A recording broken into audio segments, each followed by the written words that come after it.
Você já imaginou um dinossauro tão grande quanto um giganotossauro, com a força bruta e força de mordida semelhante à de um tiranossauro e agilidade e velocidade comparadas à de um giganotossauro? Então saiba que esse pesadelo ambulante realmente existiu. E ele reinou no norte da África e Brasil durante o período Cretáceo. Segundo os paleontólogos, em análises aos dentes, sabemos que o Cachalontossauro teria vivido de 120 até 94 ou 93 milhões de anos atrás, durante as épocas albiana e cenomaniana. Mas antes de tudo, da gente ver todos os tópicos, você tem que deixar o like e se inscrever no canal. Não custa nada pra vocês, é só um cliquezinho. Pra mim ajuda muito. Que esses vídeos longos assim dão muito trabalho. Sério mesmo. Então, já que você já se inscreveu e deixou o like, vamos pro vídeo. Primeira etapa, primeira parte. Fósseis destruídos. Em 1944, os fósseis do Carcharodontosauro que estavam no Museu Nacional de Munique acabaram sendo bombardeados. Isso porque, na época, em 1944, estava rolando a Segunda Guerra Mundial. E Munique acabou sendo bombardeada, até porque estavam em guerra. O Império Britânico só bombardeou a cidade e destruiu todo o museu, junto com os fósseis. A única coisa que a gente sabe para provar a existência desses primeiros fósseis, a única coisa que sobrou dos fósseis foram apenas fotografias. Outra coisa que eu acho que alguns vão estar perguntando é como é que eles acharam os fósseis? E os fósseis foram achados em 1924, tudo bem que em 1914 já acharam alguns dentes, mas só que os fósseis em si foram todos os fósseis, quer dizer, não todos, porque não foi achado o esqueleto completo, mas os fósseis que tinham sido encontrados, que foram destruídos no bombardeamento do Império Britânico, foram achados em 1924, porém somente em 1931 foi nomeado como Carcharodontosaurus saaricus, por conta que antes era Megalosaurus saaricus. Mas só que daí depois descobriram que não tinha nada a ver com o Megalossauro. E outra curiosidade aqui é do nome Carcharodontosauro, que Carcharodontossauro significa lagarto com dentes de tubarão do Saara. E sim, para quem não sabe, Carcharodon é o nome científico do gênero dos tubarões, dos principais tubarões. Então agora vamos continuar. Parte 2, novos fósseis. Devido a essa perda que a gente teve daqueles primeiros fósseis, o conhecimento do dinossauro ficou limitado por décadas, até porque a gente não tinha nenhuma fonte para saber do bicho, somente alguns dentes, somente essas coisas.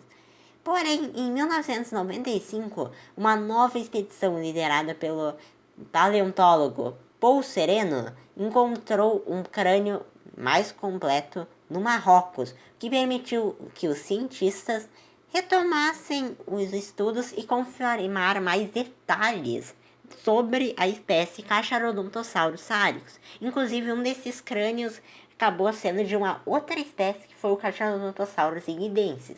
Porém, como esse vídeo é só do Carcharodontosaurus saaricus, a gente ignora o Carcharodontosaurus ignidensis e foca mais no Carcharodontosaurus saaricus. Próxima parte, crânios e dentes. Os novos fósseis descobertos de Carcharodontosaurus saaricus ainda são limitados por conta que a gente não está nem perto de ter um esqueleto completo ou perto de estar completo. A única coisa que a gente tem dos fósseis do Carcharodontosauro são apenas alguns crânios, algumas partes das pernas e alguns braços, claro, além dos dentes, né? O crânio do animal é um dos maiores crânios de dinossauros terópode já descoberto, com o crânio do Carcharodontosauro podendo chegar a entre 1,60 m e 1,79 m. Alguns falam que alguns crânios poderiam chegar até 1,80 m. O que não é confirmado por conta que nunca foi achado um crânio com 1,80 m de Cachalotossauro. O maior tinha 1,79 m. Esse crânio perdia somente para o crânio do Giganotossauro, que há rumores que chegava até 1,80 m, e o crânio do Espinossauro de 2,10 m. Porém, o crânio do Espinossauro é muito mais esguio e frágil, e o crânio do Cachalotossauro era bem mais massivo e forte e possuía, tudo bem que o do Espinossauro também possuía esse negócio, mas só que o Cachalotossauro, o crânio dele possuía um grande espaço para as fossas e as fenestras.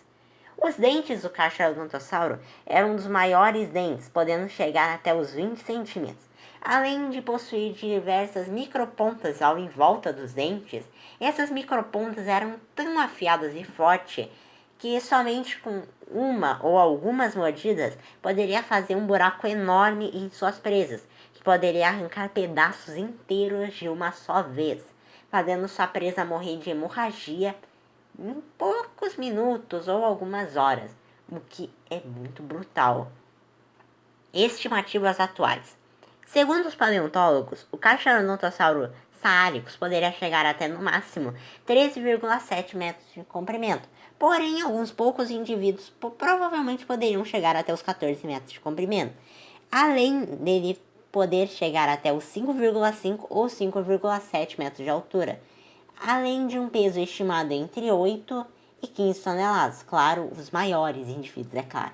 Porém, essas estimativas são somente para os maiores Cachalotosauros, que os menores Cachalotosauros chegavam mais ou menos ali aos 12 metros, 11 metros, e em altura eles chegavam, os menores chegavam entre 3,9 e 4 metros, além de um peso estimado em 6 e 7 toneladas, isso para os menores. Com esse tamanho e peso, ele conseguia ser o maior predador da África, dominando indiscutivelmente cada pedaço de território.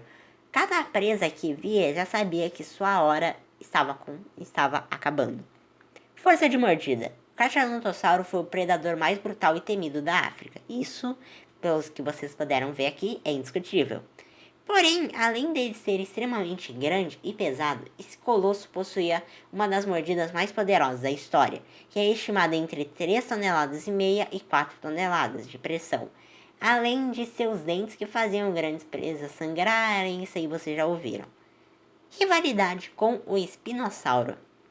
Essa foi, sem sombra de dúvidas, uma das maiores rivalidades da pré-história. De um lado, um predador supremo da Terra e do outro, um superpredador semiaquático. O Cachalotossauro, vocês já viram muito bem que ele era extremamente poderoso, mas será que o espinossauro poderia ter alguma chance contra ele?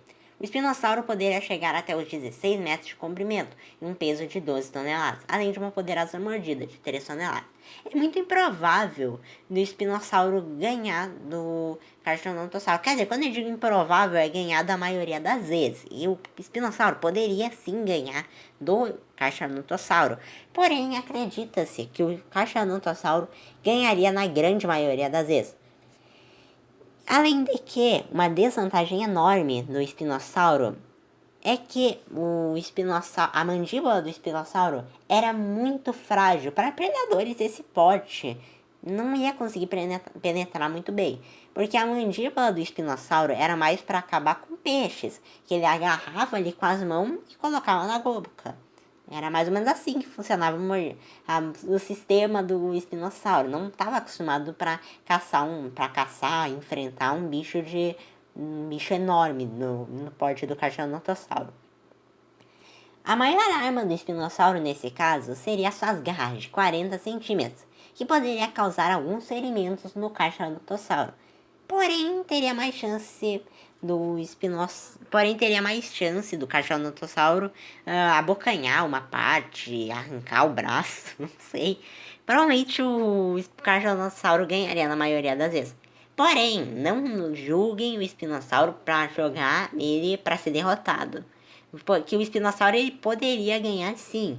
Porém, em algumas ocasiões específicas, tipo pegar um Cachalotossauro um pouquinho menor, ou pegar de surpresa, não sei, ganharia em algumas ocasiões específicas. Agora nós vamos ver como esse predador caçava. Para esse caso, eu estou usando o exemplo de como ele caçava alguns hadrossauros, como o Oranossauro. O Cachanotossauro era um predador extremamente brutal e violento com suas presas. Sua tática de caça era muito variada do tipo de presa. Para esse caso, a gente vai estar usando o Oranossauro, que foi um grande hadrossaurídeo que viveu na mesma época do Cachanotossauro. O Cachanotossauro andava lentamente, usando sua coloração verde para se camuflar entre as árvores e arbustos e ficar esperando o momento perfeito para atacar. E quando esse momento chega, ele abocanha a espinha dorsal da presa para imobilizá-la rapidamente e depois arrancar a cabeça do Oranossauro ou atacar algumas outras partes, como pernas ou zonas vitais. Ele devora sua presa e depois de devorar um Oranossauro, ele poderia ficar até 26 dias sem precisar se alimentar de nada. Isso porque os maiores cachalotossauros precisavam de incríveis 150 quilos de comida por dia. Pode parecer muito, pode parecer pouco, se for comparado com um bicho tipo Megalodon, mas vai por mim, 150 quilos de comida diariamente é muita coisa. Para vocês terem noção, o T-Rex, aquele dinossauro fodão que a gente vê nos filmes, tudo bem que ele também existiu na vida real, o T-Rex, mas o T-Rex precisaria de mais ou menos 140 quilos de comida diária. O Giga precisava de 135 quilos de comida diária. Então, o Caixa ainda assim precisaria de muita comida, se comparado até com alguns outros teurópodes. Agora, o mais assustador. Um predador de saurópodes. O Cachanotossauro foi um dos poucos grandes teurópodes que caçavam saurópodes adultos. Tudo bem que, normalmente, eles caçavam saurópodes jovens. Porém, às vezes e muito raramente eles caçavam saurópodes adultos. Mas normalmente era em bando, mas quando era sozinho a gente já vai falar a tática. A tática com os saurópodes jovens era de esperar que eles se separassem dos adultos para fazer, sei lá, alguma coisa. E daí o Cachanotossauro, ele iria se aproximando devagarzinho, ficando escondido em algum ponto ali. Que nem a gente viu no Doranossauro, ele se camuflar entre os arbustos e árvores. E daí ele esperava a presa e abocanhava de surpresa e dava várias mordidas, separando vários pedaços de carne e o devorando completamente. Já com os saurópodes adultos, eu vou estar usando o exemplo do Paralititã, beleza? A história era diferente. Ele, primeiro, que ele já não iria ter como enfrentar já no mano a mano só assim, não ia ter como. Normalmente eles caçavam saurópodes adultos em bando, mas quando era para caçar saurópodes adultos sozinho, ele caçava mais ou menos dessa forma. Ele atacava partes das pernas para causar grande sangramento. Ou às vezes, no caso do Paralitita, como o Paralitita era muito alto. Porém, o Cachanotossauro conseguia alcançar algumas partes da barriga, quando o Cachanotossauro também era alto, mas também não tanto quanto o Paralitita. Então é muito provável que ele abocanhasse uma parte das pernas ou até mesmo algumas partes da barriga para arrancar partes para fazer com que o Paralitita perdesse bastante sangue. O Paralitita, obviamente, não ia ficar parado, ele iria ir de atrás. Então o Cachanotossauro só fugia e esperava ele ir perdendo sangue. Ou ia fugindo, esperando. Mas só que, de qualquer jeito, o Paralitita ia perder muito sangue. Aí, lembrando, nem sempre essa tática dava certo, mas só que pelo menos o Paralitita morria de qualquer jeito, por perda de sangue. Porém, depois que o Paralitita ia ficando mais e mais e mais fraco, o Cachanotossauro começava a perseguir o Paralitita. Quando que o Paralitita já vai estar perdendo muito sangue. Ele já vai estar começando a se sentir muito fraco, ter náusea, vai se sentir muito fraco. Então, com um predador indo perseguir ele vai fugir. Então, o Cachanotossauro vai perseguindo o Paralitita sem se cansar e causando mais e mais ferimentos, até que o Paralitita adulto cai. E daí, rapidamente, para impedir que o Paralitita acorde rapidamente, o Cachanotossauro arranca a espinha dorsal e pronto, já tem um banquete. Então, matando um Paralitita adulto, ele poderia mais ou menos ficar uns 500 dias sem precisar caçar nada. Tudo bem que ele iria precisar, nesse caso, ficar menos dias, até porque com certeza iria ter um predadorzinho para comer umas partes do Paralitita, enquanto o Carcharodontosauro estivesse dormindo. Até porque, né, não ia ter como o Carcharodontosauro devorar um Paralitita inteiro de uma só vez. Não ia ter como. Por conta que o Paralitita é muito maior que o Carcharodontosauro, não ia caber no estômago dele. Ele ia ter que esperar, digerir, todo esse processo. Mas só com o Paralitita ali, poderia ficar até dos 500 dias, isso se não vir nenhum predador ou qualquer outra coisa, indo comer o corpo uma parte, nem que seja uma parte minúscula do corpo do Paralitita. Agora nós vamos estar falando das mídias sociais do Carcharodontosauro. No caso, séries, filmes, essas coisas. Vamos começar nos videogames, que eu acho que é a principal parte que o Carcharodontosauro aparece.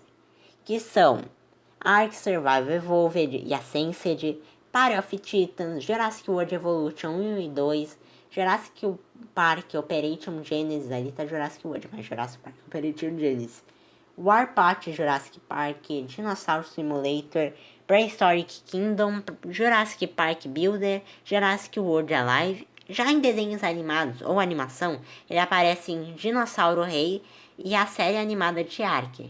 Em filmes, infelizmente, não há nada em que ele apareça, e nem em série. Pelo menos onde eu pesquisei aqui. Porém, em documentários, nós temos Planeta Dinossauro, Walking with Dinosaur de 1999 e Walking with Dinosaur de 2025, Monstros Ressuscitados e Nova, num episódio que se chama Maior do que o T-Rex, alguma coisa assim. E agora nós vamos para um ponto bem importante, que é a provável aparição dele em Primitive War 2 e se lançar esse filme. Provavelmente vai lançar, agora a gente não sabe quando. Essa vai ser, isso se ele aparecer, né? A primeira adaptação do Carcharodontosauro nas telonas, porque os filmes de Primitive War são inspirados no livro, que nem os primeiros 2 filmes de Jurassic Park, que tem os livros, que tem 2 livros de Jurassic Park, o Jurassic Park 1 e 2. Os 2 primeiros filmes de Jurassic Park foram inspirados nos 2 livros. E Primitive War é a mesma coisa, são inspirados nos livros de mesmo nome, que Primitive War e Primitive War. Porém, no segundo livro de Primitive War, o Carcharodontosauro é um dos principais antagonistas da trama, junto com uma Carcharodontosauro fêmea, apelidada de Gaia. Além, é claro, do Carcharodontosauro Goliath, que aqui no Brasil é conhecido como Golias. Pra quem não sabe, o Goliath é o principal Carcharodontosauro de Primitive War. Ele tem estimativas bem parecidas com o Carcharodontosauro da vida real, porém ele é um pouquinho mais leve e é levemente menor, que ele chega até 13,5 metros de comprimento. Um pouquinho menor, mas não faz tanta diferença em si. E é bem provável que talvez tenha um confronto dele com o Tiranossauro Fator. Eu acho que talvez possa acontecer por conta que talvez os caras façam esse confronto mesmo que nunca tenha acontecido no livro.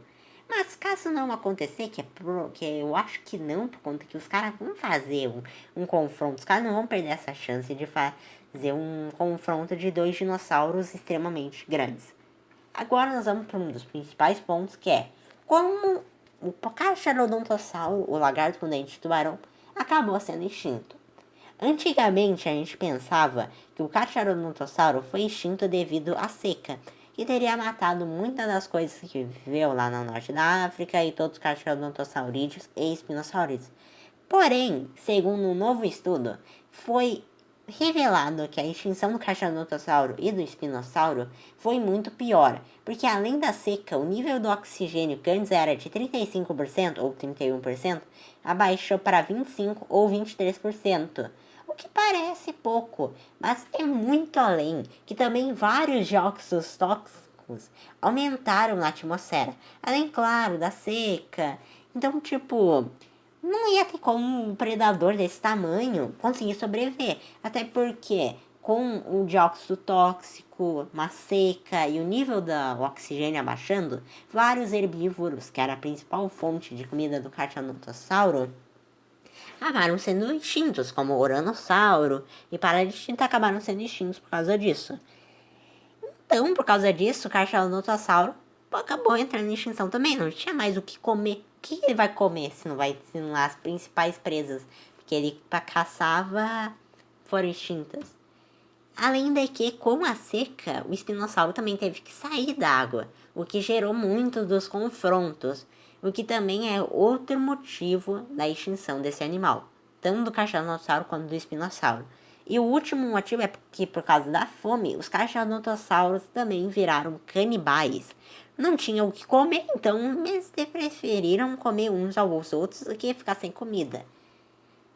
Então, foi por causa disso que muitos dos cachalotossaurídeos e todos os espinosaurídeos acabaram sendo extintos por causa disso. O último predador cachalotossaurídeo que existiu foi o Mapussauro, que foi extinto há 92 milhões de anos atrás. Ele não era muito grande comparado com o Cachalotossauro. Quer dizer, ele era grande pra caramba, mas não tanto quanto o Cacha. O Mapussauro chegava até os 12,5 metros de comprimento e um peso de 7 toneladas. É um terópode gigante, mas nada perto do Cachalotossauro e Giganotossauro, que foram os maiores cachalotossaurídeos. Porém, o último cachalotossaurídeo que já existiu foi o Shaoxilong, um dinossauro chinês de 6 metros de comprimento. E ele foi extinto há 89 milhões de anos atrás. Agora, o último tópico é como que ele acabou chegando no Brasil e onde ele viveu no Brasil. É muito provável que os cachalotossauros, quer dizer, é muito provável não, é confirmado, que os cachalotossauros viveram na América do Sul, Brasil principalmente. Isso porque a África e a América do Sul eram conectadas. E também foram encontrados pegadas na cidade de Sousa, na Paraíba. Também foram encontrados dentes no Maranhão. E, inclusive, na Bahia, foi encontrado uma vértebra gigantesca de um cachalotossaurídeo. Que essa vértebra foi de uma espécie que foi nominada de Laetitan, alguma coisa assim. Me esqueci o nome do... Laeviatanos, me lembrei. Laeviatanos é o nome da espécie. E muita gente fala que pode ser um cachalotossauro. Isso porque é muito por conta que o cachalotossauro a gente tem certeza que ele viveu em todo o Nordeste do Brasil. Tanto na Paraíba, tanto no Maranhão, tanto na Bahia, todas essas partes aí, o cachalotossauro viveu. Então, muita gente acredita que foi um que o Laeviatanos poderia ter sido um cachalotossauro gigantesco, que ficou muito maior do que deveria, por conta que o Laeviatanos chegaria até os 16 metros de comprimento e 20 toneladas, sendo maior do que qualquer dinossauro terópode. Bom, a gente ainda não tem certeza disso, por conta que a gente não descobriu muito dos fósseis do Laeviatanos. A gente só achou alguns fragmentos do crânio, que é muito pouco mesmo, a gente nem conseguiu montar direito ainda, e também algumas vértebras, só isso. Não, ainda é cedo demais para falar, é um cachalotossauro que cresceu muito mais. Pode ser só uma espécie nova, que não tinha sido descoberta ainda, pode ser também. E a última coisa que a gente que eu quero falar é de como é que ele vivia no Brasil, principalmente.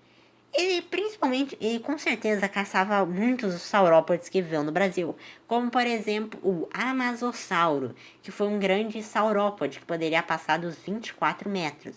Com certeza ele iria caçar esse titã saurópode, né? Por conta que, é a cara do cachalotossauro. Se ele caçava o Paralititã de 30 metros, como é que ele não vai caçar esse de 24, 25 metros? Muito provável que o cachalotossauro caçava muitas das coisas que viviam no Brasil. O rival dele no Brasil teria sido também o espinossauro, junto com o Achalaia quilombensis e também talvez o Irritator. Porém, o Irritator poderia ser só uma... O Irritator provavelmente foi só um concorrente com o Cachalotossauro se o Cachalotossauro quisesse caçar algumas presas menores, como alguns outros dinossauros herbívoros não tão grandes.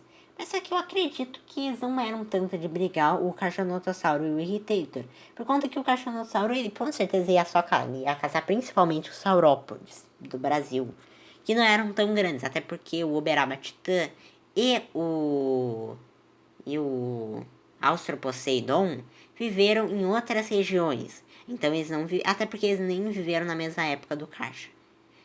Bom, galera, esse foi o vídeo. Eu espero que vocês tenham gostado. De coração mesmo, deu muito trabalho para fazer esse vídeo. Eu tive que pegar várias fontes. E também, nossa, deu trabalhão. Sério mesmo, galera. Esse foi o vídeo e falou!